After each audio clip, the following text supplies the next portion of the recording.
E aí pessoal, tudo bem? Aqui Paulo Brainer, só avisando para vocês antes de começar a nossa aula que a vacinação contra a Covid-19 já está disponível para os adolescentes a partir dos 12 anos. Então não fica de fora dessa, pois é importante que todos estejam vacinados. A vacinação acontece todos os dias, de segunda a sexta, a partir das 8 até as 15 horas. Sábados e domingos, das 8 ao meio-dia, lá na quadra da Escola Pereira Carneiro. Os adolescentes que estão na zona rural devem procurar a unidade de saúde mais próxima e fazer o agendamento da vacina, tá? É importante que vá acompanhado de um responsável maior de 18 anos. Então, galera, tá esperando o quê? Vamos juntos combater esse vírus.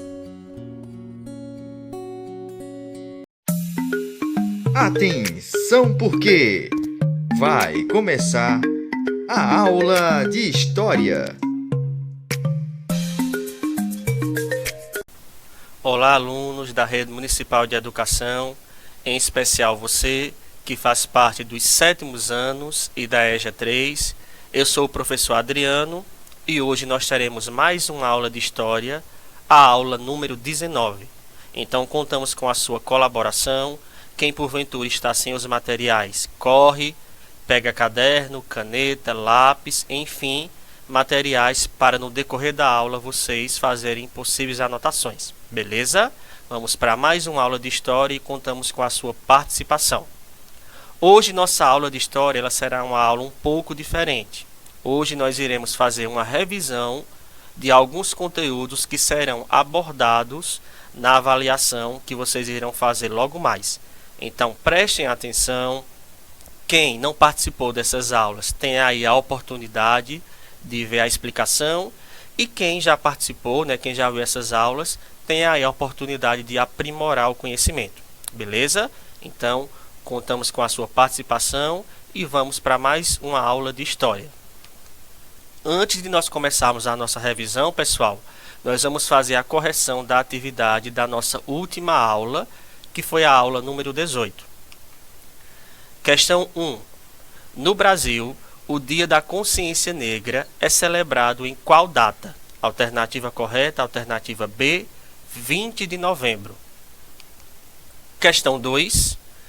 Qual o nome dado aos escravos fugitivos das fazendas que viviam nos quilombos? Alternativa correta, gente, dessa questão é a alternativa D. Todas as alternativas estão incorretas. Por quê? Porque os escravos fugitivos das fazendas que viviam nos quilombos, eles eram conhecidos como quilombolas. Então, o correto aqui é a letra D. Todas as alternativas estão incorretas. Questão 3. O Quilombo dos Palmares foi o mais célebre dos locais de resistência criados pelos africanos escravizados no Brasil. Esse respectivo quilombo foi construído na região que hoje corresponde ao estado de Alagoas. Alternativa correta aí, alternativa A. Questão 4. O Dia da Consciência Negra é uma data que homenageia qual importante líder quilombola brasileiro? Alternativa correta, alternativa C, homenageia aí o Zumbi dos Palmares. E por fim, questão 5. O período de maior formação dos quilombos no Brasil ocorreu entre quais séculos? Entre os séculos 16 e 19. Então, a questão 5, a alternativa correta é a alternativa A. Fizemos a correção, pessoal, da atividade da nossa última aula e agora nós vamos para a nossa revisão de História. Prestem atenção para que vocês possam aí se sair bem na avaliação na prova. Vamos começar falando, pessoal, sobre a escravidão moderna na África e nas Américas. É um conteúdo top, um conteúdo muito importante, então prestem atenção. Ao longo de mais de 300 anos, os escravos negros foram responsáveis pela produção de boa parte das riquezas do nosso país, das riquezas do Brasil. Milhões de africanos foram tirados de suas terras para uma viagem na qual aproximadamente a metade morria de fome, doenças e maus tratos. Então esses escravos, eles saíam ali da África e vinham para a América ou então para o nosso país. Muitos desses escravos, pessoal, nesse trajeto da África para a América, por exemplo, eles morriam. Muitos morriam de fome, muitos morriam de doenças, né, porque eles vinham ali nos porões dos navios, em um ambiente muito sujo, né, muita precariedade, ou então esses escravos eles acabavam morrendo de maus tratos. Então metade, né, aproximadamente aí metade dos escravos que saíam da África para a América, eles morriam aí no trajeto. Beleza? O comércio de escravos, um negócio lucrativo. A princípio, os escravos eram trazidos da África, né, para a América, com o objetivo de suprir a falta de mão de obra. Então, quando o tráfico de escravos ele começou, gente, o principal objetivo do escravo vir da África para a América era para trabalhar, porque faltava mão de obra.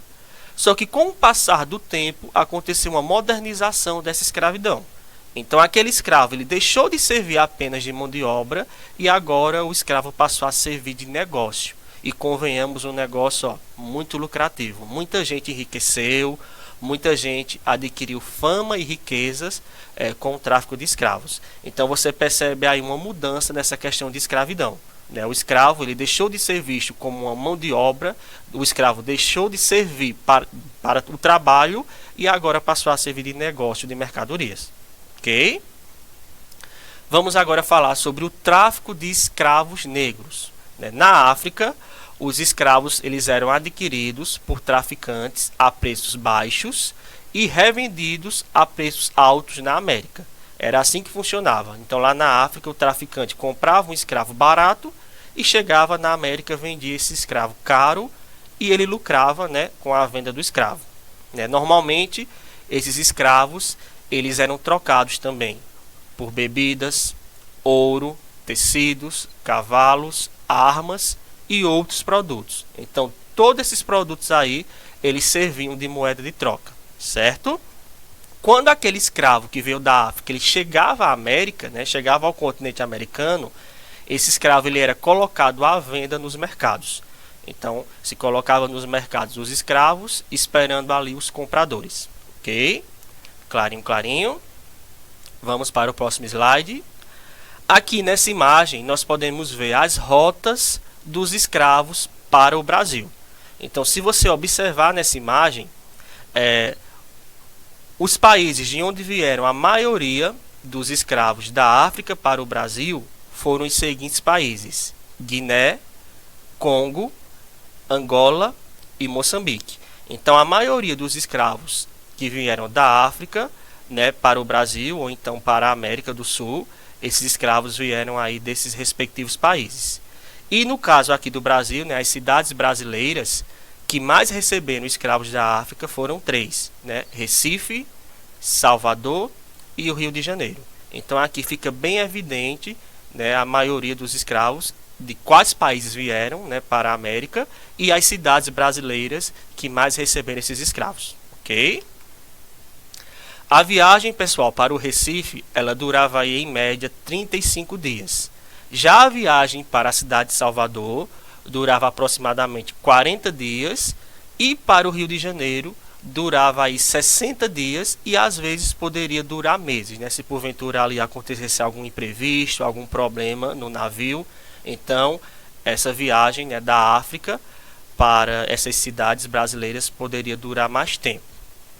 Em razão das péssimas condições de viagem, inclusive acorrentados nos porões dos navios, o índice de mortalidade era alto. Por isso, os navios que transportavam os negros ficaram conhecidos como navios tumbeiros. Então, navio tumbeiro ou navio negreiro é a mesma coisa. Eram aqueles navios que transportavam os escravos da África para a América ou então para o nosso país, para o Brasil. Por que navio tumbeiro, né? Tumbeiro vem de tumba, de morte. Então, justamente porque durante esse trajeto muitos escravos acabavam morrendo. Então, daí o nome, né, navio tumbeiro. Então, quando esses escravos eles morriam aí na viagem, no trajeto, eles eram jogados no mar, né? O corpo era ali jogado no mar, era algo muito comum. Vamos falar agora sobre os conflitos culturais. As principais mudanças culturais impostas aos escravos negros africanos eram a questão da alimentação, né? Os escravos eles não tinham uma boa alimentação, era uma alimentação de péssima qualidade, né? Eles comiam ali o que o seu dono, o seu senhor lhe dava. Roupas, os escravos eles eram obrigados a vestir grossos panos de algodão, né? Uma roupa não tão confortável assim. Questão da língua, né? Aqueles escravos eles eram obrigados a aprender a língua local dos portugueses. E a questão da religião, né? Os escravos, quando eles vinham para a América ou para o Brasil, eles tinham sua respectiva religião. Só que quando eles chegavam aqui, o que era que acontecia? Eles eram obrigados a mudar de religião e seguir agora o catolicismo, a religião católica. Isso era algo muito comum. Ok? Clarinho, clarinho. Eu separei para vocês aqui uma curiosidade. O tráfico de escravos foi tanto que em algumas regiões da África ocorreu, de acordo com os estudiosos, um fenômeno conhecido como vazio demográfico. Em algumas regiões do continente africano aconteceu um esvaziamento populacional. Então foi tanta gente escravizada, foi tanta gente traficada, gente, para outros países, que aconteceu um esvaziamento populacional, um vazio demográfico, né? Várias regiões ali na África houve um esvaziamento da população. Isso aí de acordo com alguns estudiosos. Beleza? Vamos agora falar sobre a resistência escrava. Quais eram as principais formas de resistência dos escravos? Eles empreendiam fugas para os quilombos, né? Eles não tinham de se abrigar após fugirem, então eles iam buscar abrigo, habitação ali nos quilombos.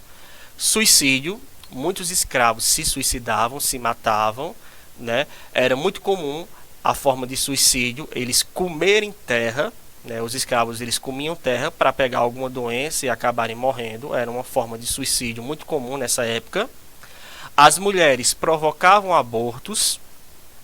Muitos escravos, como forma de resistência, assassinavam seus donos, né, seus patrões, seus senhores, colocavam fogo ali nos canaviais, né, nas plantações de cana-de-açúcar, ou então quebravam as máquinas do engenho. Então aqui nós podemos ver algumas das resistências desses escravos, né, não concordando com a exploração, com a forma que eram tratados, eles ali tentavam resistir da melhor maneira possível. Ok? Vamos para o próximo slide. Eu separei para vocês aqui algumas curiosidades. Você sabia? Ao longo dos séculos 16, 17, 18 e 19, mais de 10 milhões de africanos foram trazidos à força para a América. Então, ao longo desses séculos, cerca de 10 milhões de africanos vieram para a América. Desses 10 milhões, né, acredita-se, estima-se que 4 milhões vieram para o nosso país, para o Brasil. Quase 50%, pessoal, dos escravos que vieram para o continente americano vieram para o nosso país. Ok? Outra curiosidade também, a escravidão servia de distinção social. Quanto mais escravos você tivesse, mais bem visto na sociedade você era, né? Tem muito escravo, é rico, é influente na sociedade.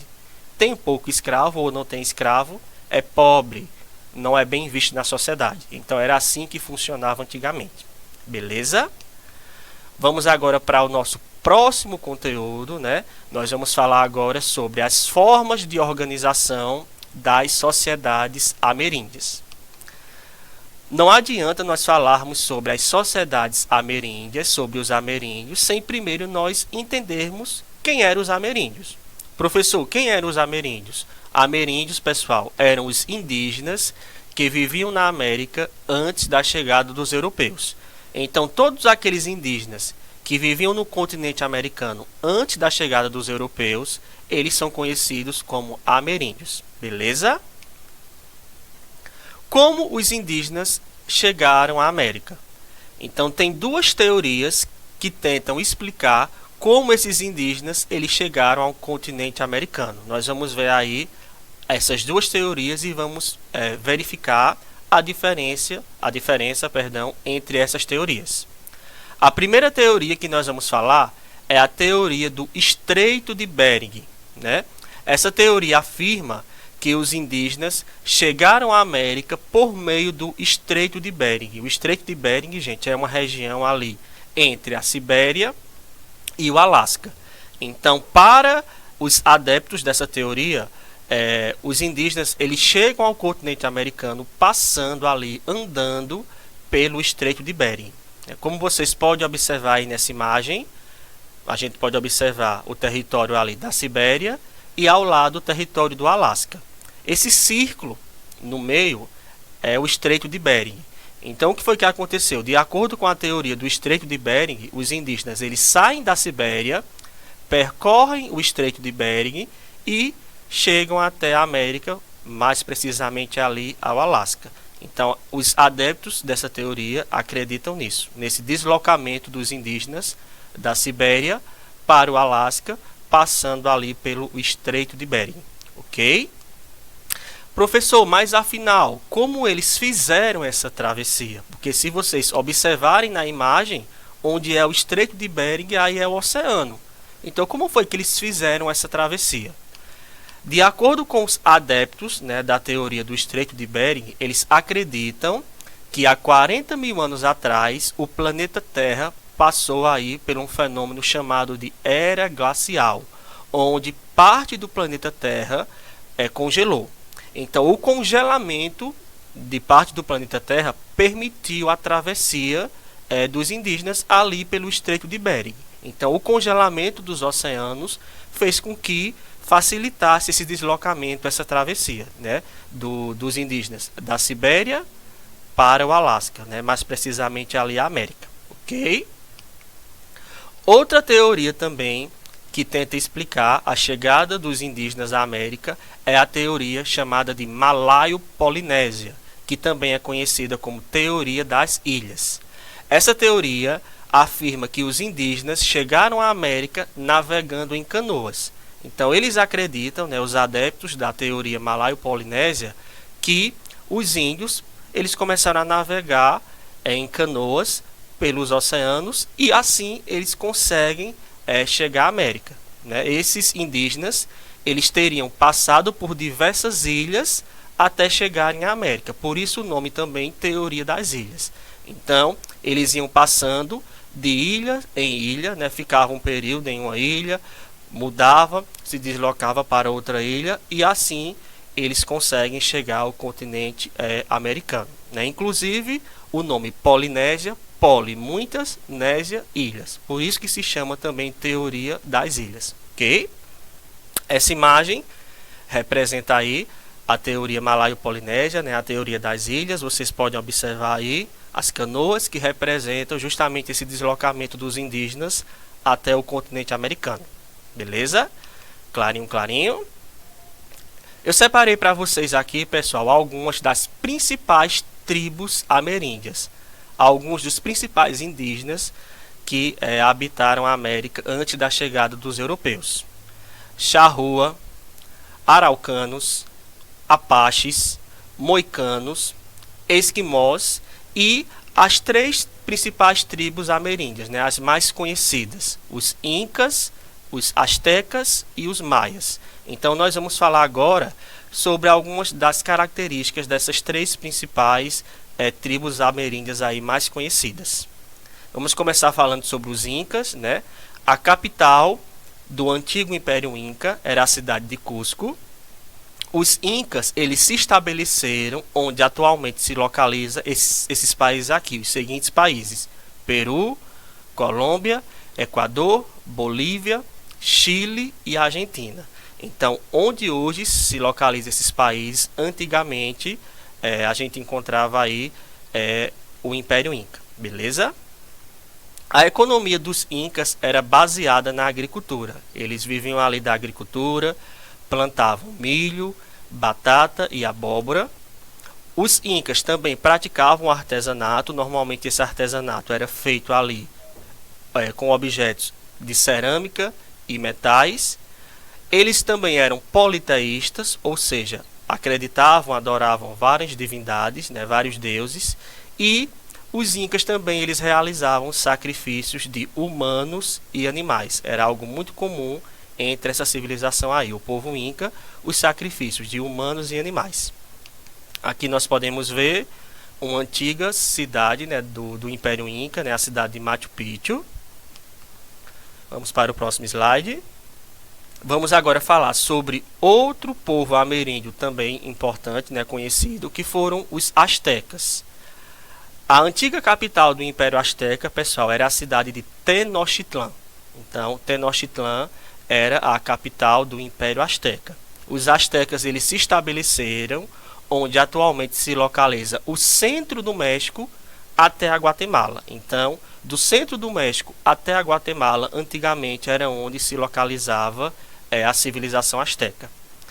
A economia dos astecas também era baseada na agricultura, né? Eles plantavam milho, feijão e tomate.